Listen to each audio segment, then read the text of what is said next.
Coming up on Great Lakes Now, are we prepared for an oil spill in the Great Lakes? Up until now, most of the focus on oil spills has been on marine oil spills. We haven't thought that much about oil spills in fresh waters, but the impacts could be major. Floods. They can devastate communities, and flood risk can be driven by buried rivers that flow beneath our feet as well as by our own history. 96% of the extreme flood risk, they were all in redlined communities.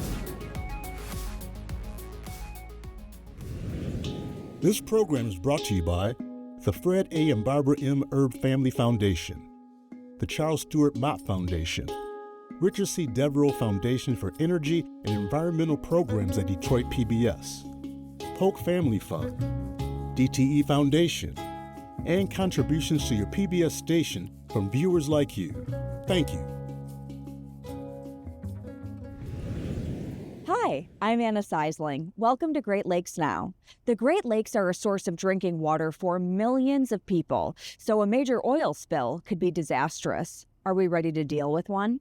Producer David J. Ruck sought to find out what's being done to prepare.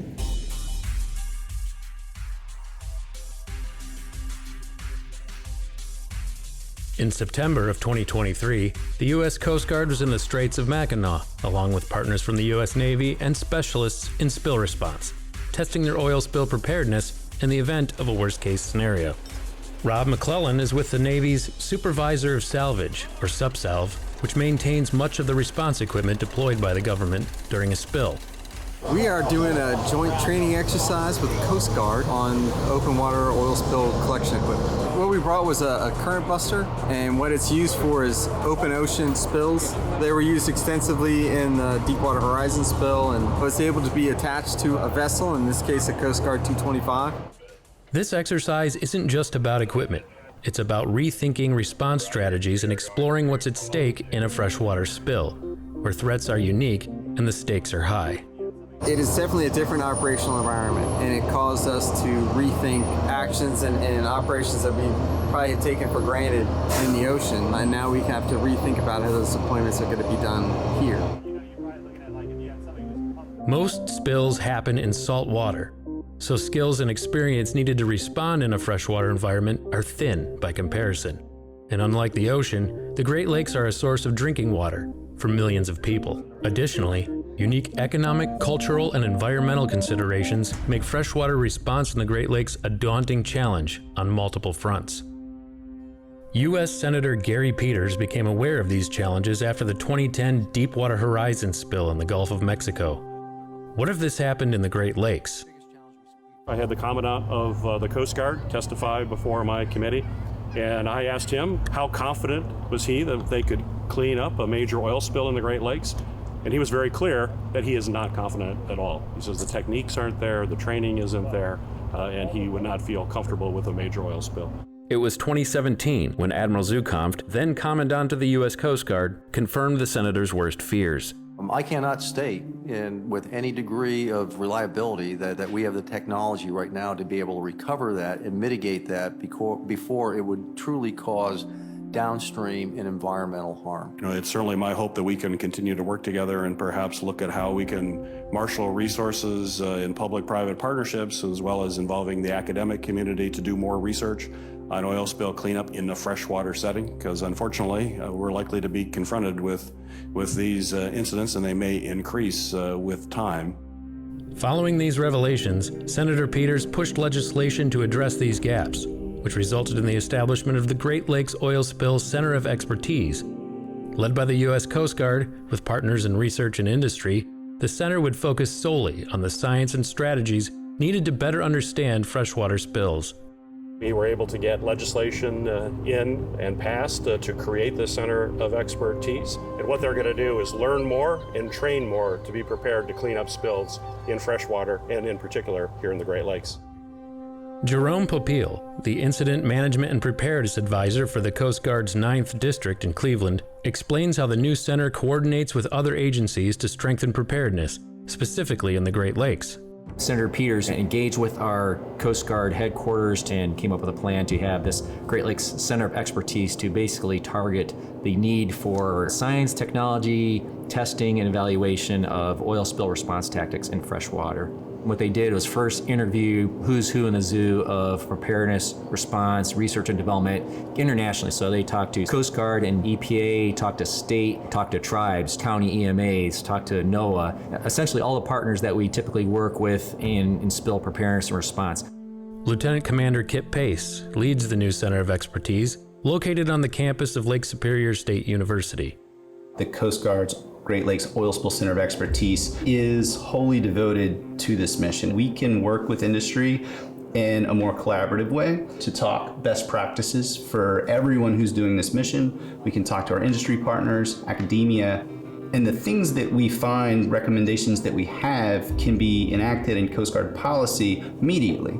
Dr. Ashley Morkey, a researcher at Lake Superior State University's Center for Freshwater Research and Education, underscores the importance of understanding the Great Lakes' unique characteristics, particularly in extreme conditions like winter ice. Really, we're in our infancy in terms of building the support structure and the infrastructure, but that's also true of the science of oil and fresh water. And so the projects that we're trying to support through Lake Superior State University and our collaborators is starting to address that, thinking about how we can detect oil early and how we can understand how it's moving and behaving in fresh water, particularly in cold water systems and under ice, but also understanding what are the most vulnerable parts of our Great Lakes ecosystem if a spill were to occur, so we can help target our efforts more effectively. Dr. Kenneth Lee is a senior advisor on oil spill research, preparedness, and response for the Canadian government. One of the things you have to realize is, up until now, most of the focus on oil spills has been on marine oil spills because everybody thinks about disasters and tankers. We haven't thought that much about oil spills in fresh waters, but the impacts could be major. You have to remember we're dependent on fresh waters for drinking water, and there's a lot of socioeconomic benefits that we would worry about if there was damage from an oil spill. Great Lakes freighters move millions of tons of cargo each year and carry tens of thousands of gallons of diesel or other fuel. Oil pipelines zigzag above, under, around, and near these bodies of water. Refineries dot the coastline. While these are critical economic forces, they also carry the potential for a major spill. The work that we are doing is addressing some of the biggest challenges related to oil spills in fresh water. In the event of a spill, the Coast Guard oversees the response and leads a unified command system. This might include local authorities and other agencies, but the work of the cleanup falls on the responsible party and their approved plan for such an incident. As a regulatory entity, our job is really to make sure that a potential responsible party is able to clean up a spill. The responsible party is responsible for enacting the response. The Coast Guard is there to oversee that and make sure that they do what the law says. So it's a big job, but the responsible party is really on the hook. One responsible party that's faced intense scrutiny is Enbridge, whose Line 5 pipeline runs through the Straits of Mackinac. A spill from Line 5 could have catastrophic effects, so the state of Michigan and Senator Peters have insisted that Enbridge reduce its risk.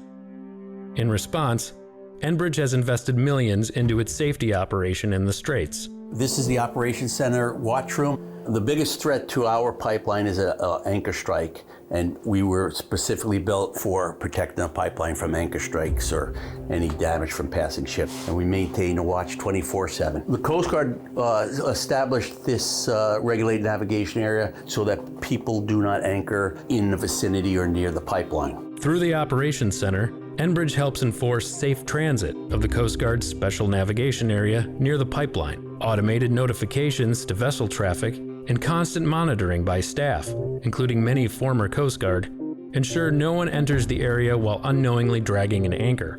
As a ship enters the Straits of Mackinac, we send a AIS message to the ship's navigation system advising them that they're entering a no anchor zone. Our watchstander acknowledges it and starts tracking that vessel from the time it enters the Straits, crosses over the pipeline, and exits the Straits on the other side.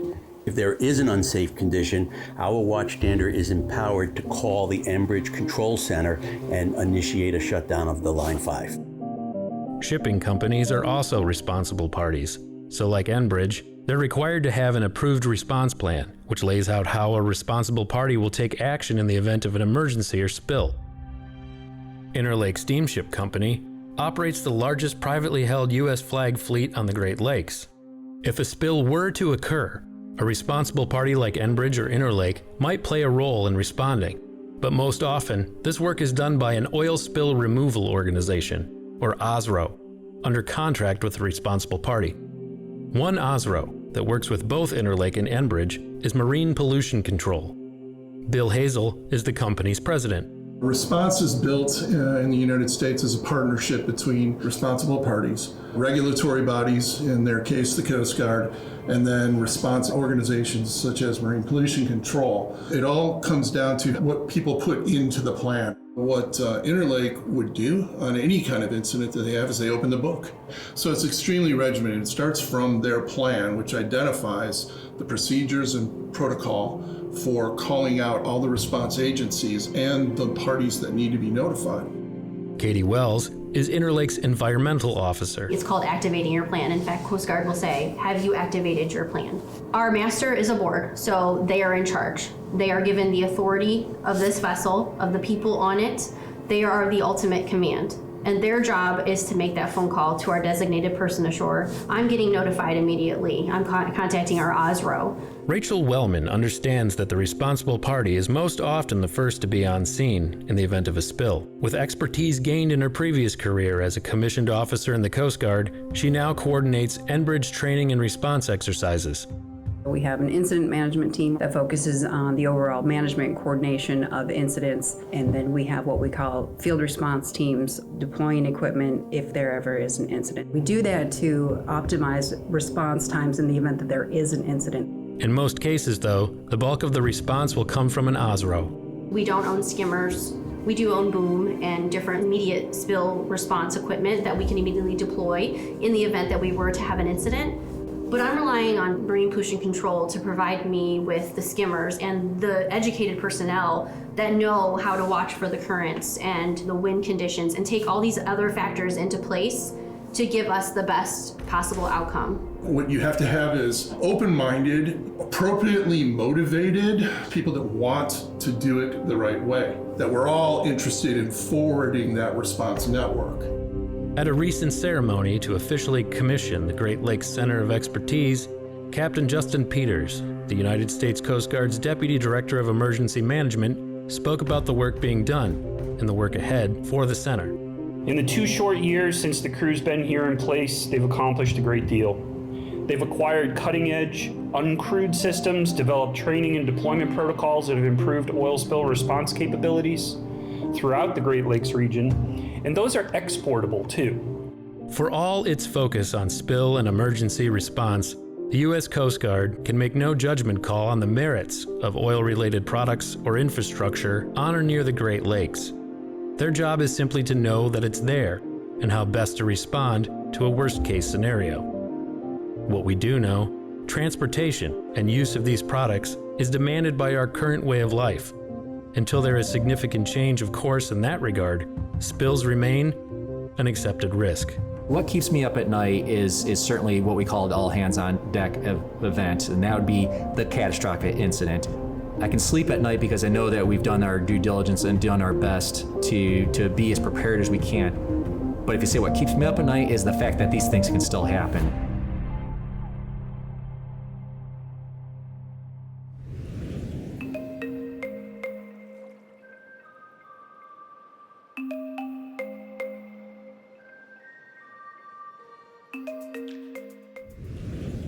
Flooding can destroy property and have serious effects on health, and it can follow patterns of housing discrimination from almost a century ago. This segment is part of The Checkup, Water and Human Health in a Changing Climate, a project of the Great Lakes News Collaborative. Bridge Detroit environmental reporter Jenna Brooker brings us the story. So my project is mapping Detroit's buried waterways. So I've been out around the city, riding along the routes of the creeks and the streams and the drainage ditches, looking for things that relate to water and trying to understand how to navigate the city from a perspective of water rather than a perspective of concrete or freeways. So we're further up on Fox Creek now where the creek daylights. Can you explain what that means? Joanne Coots is a cartographer. She logged many miles on her two-wheeler, following as closely as she can the trail of numerous buried creeks and streams that flow out of sight under the streets of Detroit. I tried walking, but the creeks are really, really long. I've ridden about 220 miles so far. So if I tried to walk that, it would take forever. I asked Coots how she goes about following these buried creeks if she can't see them. I use the 1905 USGS map and various other historical maps, which I have downloaded to Gaia, which is a GPS mapping app. And so then I have my phone mounted on the front of my bike, and I'm able to see where I am in real time on these historical maps. So I follow the route of the creek on the bike, and at the same time I track, and it creates a track of where I've been. All of this tedious hard work is being done for a reason: to produce a user-friendly map of where these buried waterways are located around Detroit. This is the map so far of all the creeks that I have ridden, and all of these waypoints represent things that I have seen on the creeks that are related to water. Coots uses symbols and emojis to mark the location of various things like murals and cemeteries, even temporary things like seagulls and Canada geese. Something that's really important about map making is it's a snapshot of an experience. Maps don't have to be things that are always permanent. Why is it important that people know about buried creeks and where they are? Scientifically, it may be important from the perspective of ameliorating the impact of flooding. Although they can't be seen, these waterways are still flowing underground, and the homes and neighborhoods built on top of these ghost streams are more prone to flooding. And it turns out, in Detroit and many other cities, there's a racial component to all of these buried waterways. Jacob Napieralski is a geology and geographic information systems professor at the University of Michigan, Dearborn. So I did work several years ago where we found out that in Detroit, over 85% of the channels and rivers and streams that existed in 1905 have been removed from the landscape. And then we started to combine that with communities and neighborhoods, and we realized that the way we've sort of segregated communities in Detroit, that also impacts how people experience flood risk. So we've manipulated the landscape, and we've kind of moved neighborhoods and sort of segregated people into these communities. And that was from redlining in the 30s and 40s. And so communities that were redlined and put in communities that were labeled hazardous, they tend to have a much higher flood risk. Established by the U.S. government during the Great Depression, the Homeowners Loan Corporation was meant to protect homeowners from foreclosure, but it also produced color-coded maps of major cities grading neighborhoods, largely based on race. Wealthy white areas often got A or B ratings, meaning it was safe to loan money there, while areas with more black residents were frequently redlined, given a C or D rating, meaning loans there would be hard to come by. In these A and B communities, these are the really well-to-do communities, the ones that we had banks and lenders invested in them. They're also the ones that are more protected from really extreme flood risk. How does that compare to the communities that live in those historically redlined neighborhoods now? So 96% of the extreme flood risk at the parcel level, they were all in redlined communities. And many of those high-risk parcels are also on top of buried waterways. This is Jefferson Chalmers, a neighborhood on Detroit's far east side. In the days of redlining, it was given C and D ratings. Long before that, Jefferson Chalmers was a huge marsh called Grand Marais, or Great Marsh, until it was covered over and developed into housing. Some houses back up to canals where residents can anchor their boats. But this water access comes with a price. This neighborhood, built on top of a swamp, is the lowest section of Detroit and has a history of flooding after heavy rainstorms, because deep underground, the water is still flowing. I met with the Reverend Michelle Baylor, co-pastor along with her husband at the Emmanuel Grace AME Church in Jefferson Chalmers. Welcome to our church. Thank you. Baylor vividly recalls the storm of 2021, which dumped 6 inches of rain in the Detroit area. It was the second 500-year storm to hit in a span of just 7 years. Miss Susan lives right across the way from the church, right? And I remember when it was raining and she called me and she said, "Pastor, the back door is open." And I said, "Well, can you go over and close it?" She was like, "No, not exactly." The water force had literally took the metal door off the hinges. Baylor took us into the basement of the church, which is used as the fellowship hall. She says during the flood, water came up to the ceiling. We lost TV, we lost the refrigerator. Everything you see now was replaced. Like the tables, everything had to be replaced. The bathrooms had to be gutted.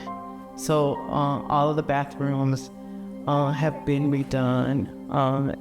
And it took a minute. It took a minute. And how much do you estimate that costed you? It was over $100,000 because our insurance was $100,000. It was over $100,000 just to repair this basement room.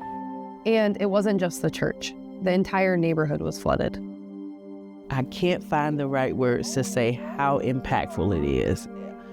People are utterly surprised when they go in people's homes and realize that they don't have furnaces back anymore, and realize that they still have 3 years of damage from a flood that happened in 2021 because they don't have the resources to clean it. Right. But it's their home, so they're living there. And it's not just the money or the physical damage to homes and property. There's also an emotional impact associated with flooding. I listen to residents talking about flood anxiety, and that when they get a forecast, it's not, oh, here comes the rain and there's excitement. It's, oh, here comes the rain, and they go in the basement, they start cleaning up, heart rate goes up. And so there's a lot of research that connects unhealthy conditions, especially mental, to floods. And it's the inner city communities that are most stressed. Climate change will bring more intense rainfall and make flooding problems worse. And flood risk can affect both the value of a home and the need for flood insurance, which can be expensive. Recently, Zillow added climate risk scores to their listings, and they're not alone. It's smart to think about climate risks, but if flood risk is higher in historically redlined neighborhoods, will these climate risk maps replicate and perpetuate the harms of redlining? Maybe, maybe not. Just across the city limits from Jefferson Chalmers is the city of Grosse Pointe Park, a wealthy suburb that got A and B ratings during redlining. But Grosse Pointe Park was also hit by flooding in 2021. And Zillow's flood risk map reveals the city is almost as flood prone as historically redlined Jefferson Chalmers. There's been a lot more research recently connecting flood risk with vulnerable communities and even redlining in some cities. What made you want to connect this all to Ghost Streams specifically? I think it was sort of the idea of what we've done in the past influences what we experience now, but can sort of help us understand potential solutions. One potential solution, daylighting these underground streams by uncovering them. Architect Lars Grebner helped to develop a plan for such daylighting. He contributed to the book titled Mapping Detroit, Land, Community, and Shaping a City. So I overlaid areas of the city which were vacant and which were in city hand or in hand of the land bank and other areas, and started to dig in to find more and more streams. The idea was really to create a self-sustaining hydrological system, use that as a new way of organizing the city. Grebner presented his map nearly a decade ago to city planners. He says to implement a plan like this is going to take a lot of initiative, political will, and education of the general public. This is not an impossible vision. It is actually very practical and would turn the city around to be a much, much better city. And if you think not in political terms, in 4 years or 8 years or 10-year time spans, but in generations, I think one would actually have something to look forward to, a better city. Daylighting streams may help alleviate flooding in the future by allowing rivers to expand and soak up water during heavy rains. In the meantime, the people who live and work in Jefferson Chalmers do the best they can to cope with a flooding problem that only seems to be getting worse with each passing year. We don't store anything on the floor anymore. Okay. And we have tubs that we put things in so that they won't flood. I've had people tell me that they remember fishing or learning how to ice skate on a river, and the river's no longer there. And if it's manipulated, changed, dried up, if it's removed from the landscape, then part of you goes missing as well. Now it becomes a memory. So I always say the landscape remembers. There's a memory to that landscape. It knows where water's supposed to go. There are people that are going out, walking, biking, because there's a personal connection to those systems.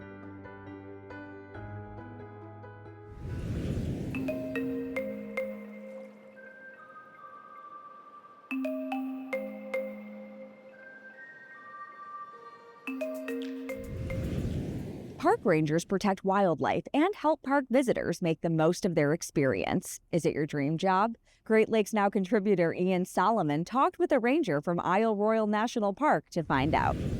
There are two main, I would say, job realms of the park ranger world. One is protection, and the other is helping people connect with the park. Do you have a favorite part of your job? It allows you to have the knowledge to really experience something in depth, and sometimes you're able to share that. If someone wanted to be a park ranger, what should they know? What should they do? I would say there's, if during the summer, a dozen park rangers in the park approximately. Yes, we protect this wilderness island in Lake Superior, but we protect caves, we protect mountains, we protect everything. You just need to find that motivation and to look at the possibilities and see what sparks your imagination. Thanks for watching. To learn more about climate change in the Great Lakes region or for more about any of our stories, visit greatlakesnow.org. When you get there, you can follow us on social media or subscribe to our newsletter to get updates about our work. See you out on the lakes.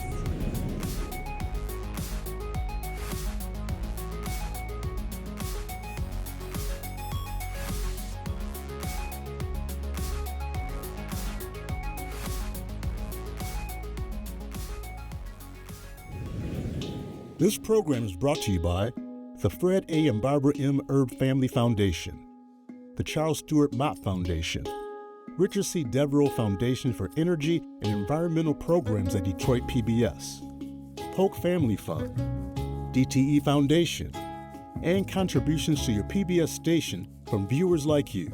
Thank you.